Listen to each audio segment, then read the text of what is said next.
श्री चंद्रशेखर जी। माननीय सभापति जी, जय भीम।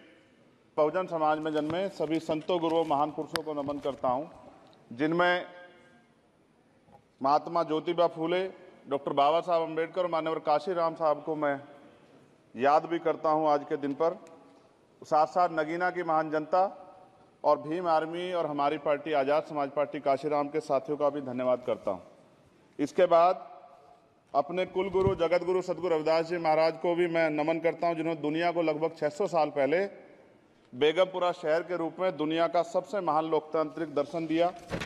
अध्यक्ष महोदय, माननीय सभापति जी, 14 अगस्त 1947 को ये देश अंग्रेजों के अधीन था।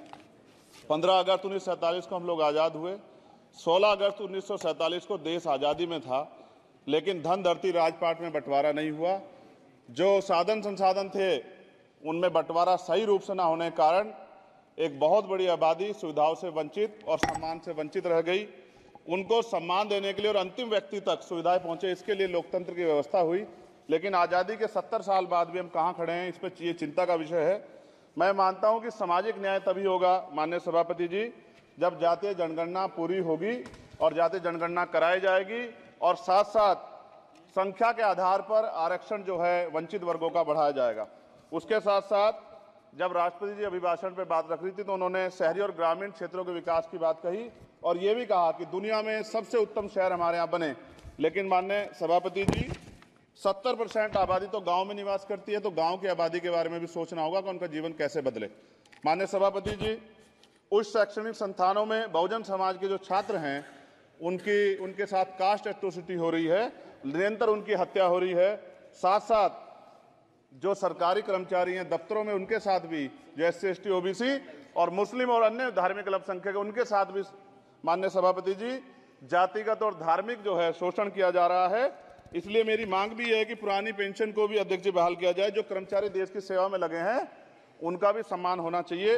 साथ साथ सभापति जी, भाजपा ने चुनावी लाभ के लिए सबका साथ सबका विकास के नारे दिए जो खोखले हैं, क्योंकि 10 साल में दलित, पिछड़े, आदिवासी, मुस्लिम और अन्य धार्मिक अल्पसंख्यक जो अत्याचार हुए हैं वो किससे छिपे हुए नहीं हैं। ये गलत है, ये बंद होना चाहिए।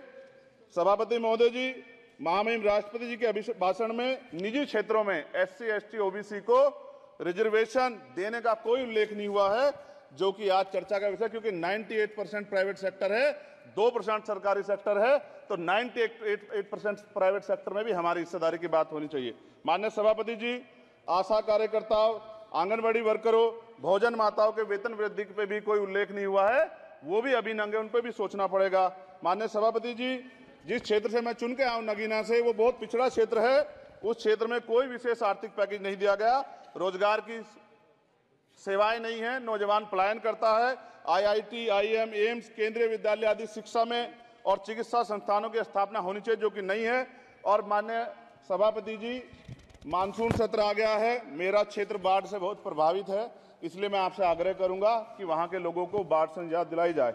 माननीय सभापति जी, चीन हमें आंख दिखा रहा है और लगातार हमारे देश की सीमाओं में घुसपैठ कर रहा है, इसलिए अग्निवीर योजना को हटाकर पुनः सेना भर्ती शुरू की जाए और साथ साथ भारत की सबसे प्राचीन व बहादुर रेजिमेंट में से एक चमार रेजिमेंट को पुनः बहाल करा जाए, ऐसा भी मेरा आपसे आग्रह है।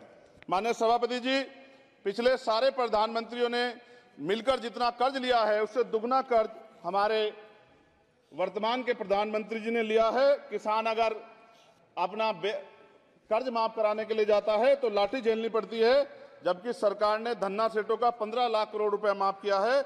इस ओर हमें ध्यान देना पड़ेगा, हमारी आने वाली पीढ़ियों को ये कर्ज चुकाना पड़ेगा। माननीय सभापति महोदय जी, किसानों को MSP की लीगल गारंटी तथा किसानों का कर्ज माफ होना चाहिए। साथ साथ 2 अप्रैल 2018 को SC ST के बच्चों पे बहुत बड़े पैमाने पे मुकदमे लगे थे, वो हमारी लड़ाई सही थी, ये सुप्रीम कोर्ट ने माना और बाद में सरकार ने माना, वो मुकदमे तुरंत वापिस होने चाहिए। माननीय सभापति जी, प्रेस जो है उस पर भी शिकंजा कसा जा रहा है। जो पत्रकार सरकार के खिलाफ बोलता है नौकरी से हाथ धोना पड़ता है, और सोशल मीडिया हमारा हथियार है, उस पर तरह तरह के प्रतिबंध लगाए जा रहे हैं और विरोध करने वालों को सोशल मीडिया हैंडल भी सस्पेंड करा दिए जा रहे हैं। साथ साथ सभापति जी, पेपर लीक और परीक्षाओं के कैंसिल होने से देश के नौजवानों का भविष्य खतरे में है। नीट, यूपी सिपाही भर्ती सभापति जी और 69,000 शिक्षक भर्ती में आरक्षण घोटाला हुआ है, कोई पूछने वाला नहीं, खून के आंसू रो रहे हैं बच्चे, बेरोजगारी का दंश युवा झेल रहे हैं।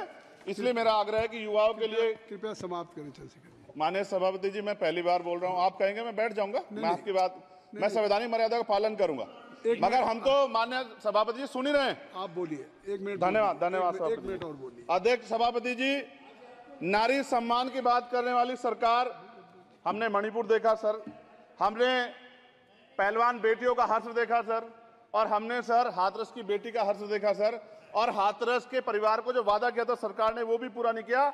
और महिलाओं में भी, स्पेशली दलित, पिछड़े और मुस्लिम वर्ग की, आदिवासी वर्ग की महिलाओं के साथ आज भी एनसीआरबी का डाटा कहता है सर जो जुल्म हो रहा है वो सहनीय नहीं है सर। साथ साथ कोविड में तैरती, हमने कोविड में बहुत सुना सर, कोविड में तैरती लाशें भी गंगा में हमने देखी है सर, और मजदूरों का हाल भी हमने देखा है। सभापति जी, बस सब समाप्त कर रहा हूं। नोटबंदी पे छोटे मजले उद्योग की जो कमर टूटी वो भी हमने देखी है। सभापति जी, शैक्षणिक संस्थानों, विश्वविद्यालयों में, चिकित्सा संस्थानों में ओबीसी एसटी के योग्य अभ्यर्थी को एनएफएस करके जिस तरह निकाला जा रहा है, लेटरल एंट्री करके जिस तरह हमारे रास्ते बंद किए जा रहे, ये भी हम देख रहे हैं सभापति जी। साथ साथ मेरा ये कहना है सर, ये सबका इशू है कि प्राइवेट कर्मचारी सर और सरकारी भी कई जगह पे 8 से ज्यादा घंटों से काम करते हैं, और उनको जो सर उचित वेतन भी नहीं मिलता, तो न्यूनतम वेतन 20,000 रुपए तय हो और 24 घंटे की ड्यूटी। उदाहरण के तौर पे यूपी पुलिस सर बहुत पूरा काम करते हैं वो लोग, वो राज्य के विषय हैं। आप सर मैं आपके राज्य सरकार के लिए भी आपके संज्ञान में डाल रहा हूँ विषय सर, पुलिस सब जगह है सर, लेकिन सवाल ये है सर, बहुत पसीना बहाते हैं, 8 घंटे की ड्यूटी और वेतन विसंगति, बॉर्डर स्कीम से उनको जो है बाहर